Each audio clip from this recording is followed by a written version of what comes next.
मित्रों, विद्यार्थियों एवं विद्यार्थियों, मैं डॉक्टर आशुतोष शुक्ला आज आपको गांधी युग, गांधीयन एज के बारे में बताऊंगा। सबसे पहले हम देखते हैं कि महात्मा गांधी 1915 के अंदर सीधे दक्षिण अफ्रीका से भारत आते हैं। 1915 वह समय है जब गांधी जी भारत आते हैं। गांधी जी को अभी भी भारत के बारे में कोई विशेष ज्ञान उस समय नहीं है, क्या क्या समस्याएं हैं। अपने गुरु श्री गोपाल कृष्ण गोखले, उनके जो गुरु थे उनका नाम था गोपाल कृष्ण गोखले, और गोपाल कृष्ण गोखले के आदेश में भारत भ्रमण का विचार करते हैं महात्मा गांधी। और जब पूरे भारत को भ्रमण करते हैं महात्मा गांधी तो पाते हैं गरीबी, अशिक्षा, बेरोजगारी जो आज की भी समस्या है और तब भी भारत की यही अमूमन समस्याएं थी। गांधी जी ये भी देखते हैं कि भारत में आजादी कैसे लाई जाए।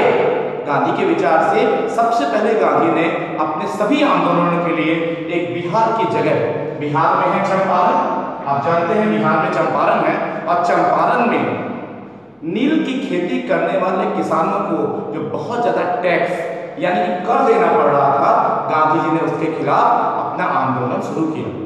अंग्रेज प्रशासन उसका साथ नहीं दे रहा था, लेकिन डॉक्टर राजेंद्र प्रसाद के साथ मिलकर गांधी जी ने चंपारण के अंदर अपना आंदोलन शुरू किया।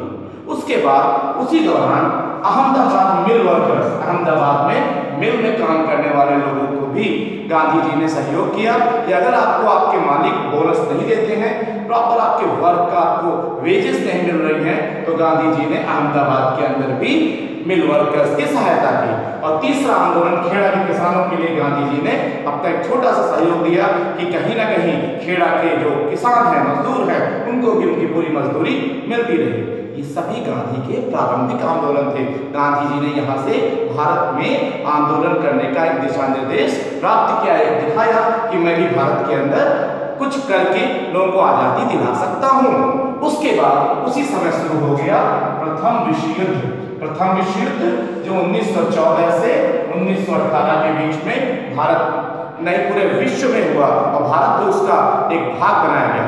भारत तब आजाद नहीं था, भारत चाहता भी नहीं था कि मैं किसी प्रथम विश्व युद्ध में पार्टिसिपेट करूं, लेकिन अंग्रेजों ने जबरदस्ती हमारे लोगों को ले जा करके प्रथम विश्व युद्ध के अंदर सैनिक बनाया, हमें वहां ले गए, मजदूरों की तरह से काम कराया। और उसी दौरान एक देश है तुर्की, टर्की बोलते हैं इंग्लिश में उसे, टर्की के अंदर इस विश्व युद्ध में टर्की हार गया और वहां के शासक को अंग्रेजों ने हटा दिया।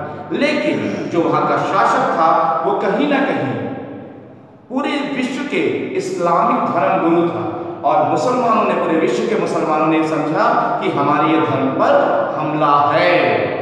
इस कारण से पूरे विश्व के मुसलमान इस खलीफा के अपने, इस धर्मगुरु के अपने हटने के कारण एक मूवमेंट, एक आंदोलन शुरू किए। और भारत में दो व्यक्ति, एक का नाम है मोहम्मद अली और दूसरे का नाम है शौकत अली।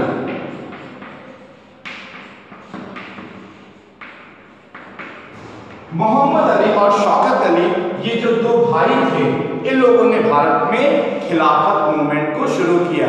मोहम्मद अली और शौकत अली, इन दो भाइयों ने भारत में खिलाफत मूवमेंट को शुरू किया। गांधी जी हमेशा से ही हिंदू और मुसलमानों की एकता के प्रबल समर्थक रहे थे। वो जानते थे अगर देश की आजादी को पाना है तो आपको हिंदुओं को और मुसलमानों को एक करना पड़ेगा। और बच्चों, यही वो समय था जब 1915 और 16 के अंदर कांग्रेस और मुस्लिम लीग मिलकर के लखनऊ में एक ऐसा आंदोलन कर रही थी कि हमें एक हो जाना है।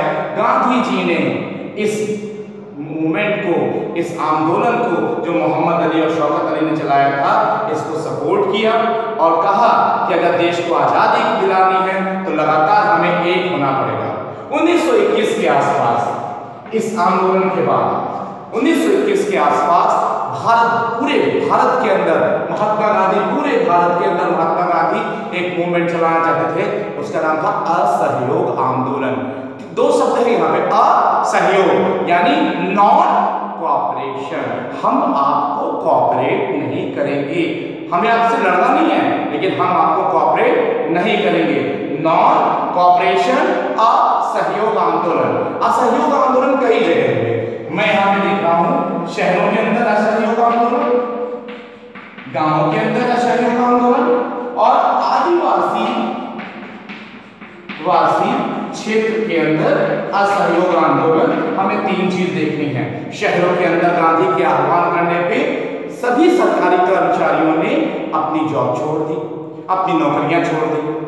गांव के अंदर लोगों ने नाऊ धोबी बंद जैसे आंदोलन चलाए, जिसमें जो लैंडलॉर्ड, जो जमींदार टैक्स देते थे किसको, अंग्रेजों को, उनके खिलाफ नाऊ और धोबियों ने कहा।